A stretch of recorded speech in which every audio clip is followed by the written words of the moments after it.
Empat teras utama sektor pembinaan perlu dilaksanakan menjelang 2020 bagi memastikan ia kekal menjadi pemacu utama ekonomi yang merangkumi kualiti, keselamatan, profesionalisme, QSP, produktiviti, kemampanan persekitaran dan pengantarbangsaan. Antara langkah yang dijalankan bagi memastikan empat teras berkenaan dicapai adalah Sistem Pembinaan Industri atau IBS. Laporan Najib Maklaruf.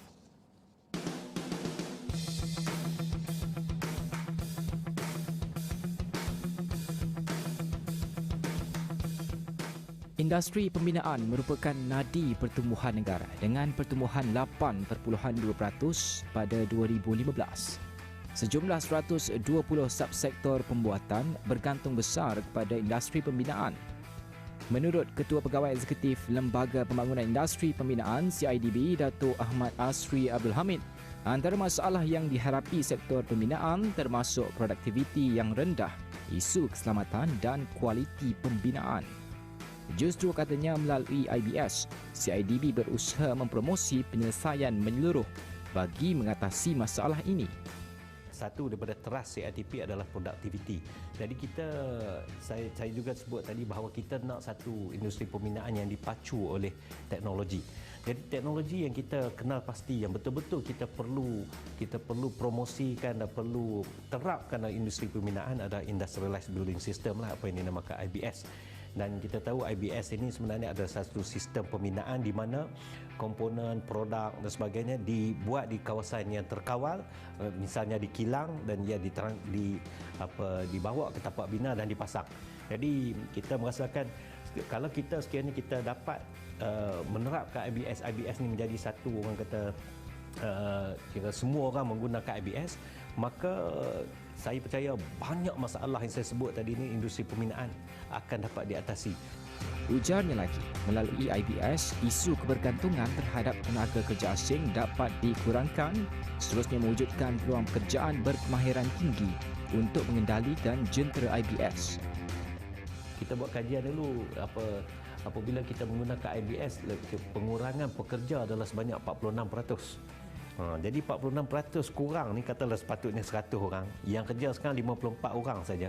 Yang 46 orang punya kerja ni dilaksanakan oleh jentera.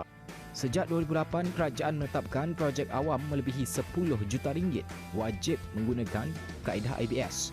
Ia menjadikan kadar penggunaan IBS dalam projek terkini setakat 2016 melonjak kepada 69%. Cabaran utama kini adalah meyakinkan sektor swasta mengadaptasi IBS. Namun, kesukaran yang dihadapi adalah kebergantungan sektor pembinaan kepada tenaga buruh murah, persepsi bahawa kos IBS terlalu mahal dan standard plan pembinaan projek di Malaysia yang berbeza. IBS ni dia kalau nak bagi berjaya sebab dia konsep dia macam kilang kan. Dan konsep dia ada kilang, macam kalau kita nak buat kereta, komponen dia mesti standard. Jadi kalau ada semua orang menggunakan saiz pintu yang sama, yang standard dimension dia, maka bolehlah kilang mengeluarkan pintu yang banyak. Bila dia keluar pintu yang banyak, kos turun lah. Itu yang sebabnya kan. Jadi apabila kita punya modular tu tidak dilaksanakan, maka orang mendapati mahal, susah dan sebagainya. Jadi itu sebab penggunaan IBS kurang. Ya, kita panggil itu modular coordination. Kita ada Malaysian Standard yang telah dikeluarkan oleh CIDB, Malaysian Standard on Modular Coordination, yang minta semua orang ikut standard tu. Justru bagi menyelesaikan masalah standard modular dalam plan pembinaan yang berbeza, Jabatan Kerja Raya memperkenalkan Plan Prakelulusan atau PAP, di mana standard saiz setiap reka bentuk bangunan diselaraskan. Yang bagusnya PAP ini dia memang menggunakan IBS. Itu bagus. Jadi kita sekarang ni dia banyak jabatan, dia dah ada 100 PAP sekarang ni, pre-approved design ni dia dah develop untuk pelbagai jenis bangunan, dan jabatan-jabatan kerajaan pun telah diminta oleh kerajaan melalui keputusan kabinet untuk menggunakan PAP di mana boleh. Jadi sekiranya semua orang menggunakan PAP, maka banyaklah orang menggunakan IBS, dan apabila ramai orang menggunakan IBS, kita akan mendapat volume dan dia akan mencapai economies of scale. Datuk Ahmad Asri berkata antara insentif yang diwujudkan bagi sektor swasta adalah pengecualian levy kepada CIDB bagi sesuatu projek mencapai skor 50% IBS dalam projek mereka. Pada masa sama, beliau berkata jumlah pengeluar komponen IBS perlu ditambah dengan sasaran tambahan 100 syarikat menjelang 2020 berbanding 215 ketika ini. Di bawah bajet 2016, kerajaan memperuntukkan RM500 juta pinjaman di bawah SME Bank untuk membantu pengeluar IBS. Sementara itu, bagi pembekal IBS, penggunaan teknologi itu dapat mengurangkan kos khususnya apabila ia membabitkan projek berskala besar. Menurut Timbalan Pengurus Besar Teraju Precast Services Ni Berhad, Muhammad Ikhwan Ismail, selain itu penjimatan masa yang signifikan akan memberikan penjimatan besar kepada pemaju. Kalau kita compare to big scale bangunan, big scale project, better pakai IBS sebab kita more to concern on dia punya time. Kita nak menyiapkan projek dalam satu tempoh yang cepat.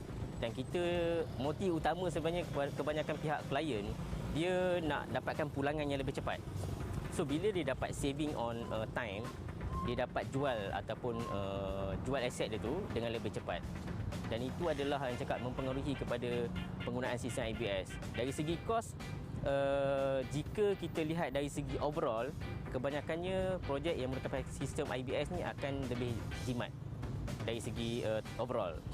Tambah Ikhwan, bagi projek perumahan pula, sistem IBS boleh digunakan sekaligus memberi implikasi positif terhadap harga hartanah yang ditawarkan di pasaran.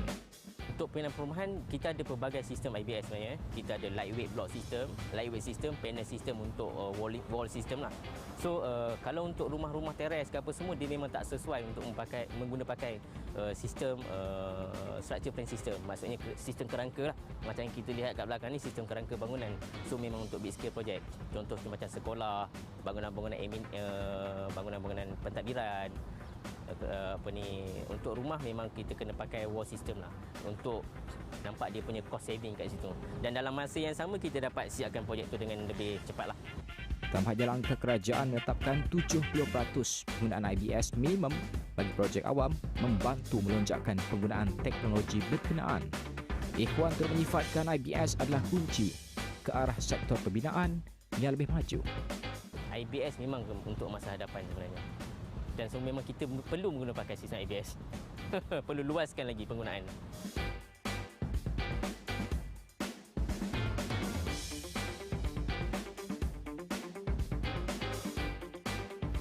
Kos merupakan antara perkara utama yang dititik beratkan dalam pembangunan sesuatu projek, dan penjimatan masa mampu membawa kepada pengurangan kos. Justru penggunaan IBS seperti di tempat letak parkir kereta di Hospital Besar Kuala Lumpur ini dibina dalam masa hanya 6 bulan sekaligus mewujudkan penjimatan yang ketara dalam projek-projek berskala besar.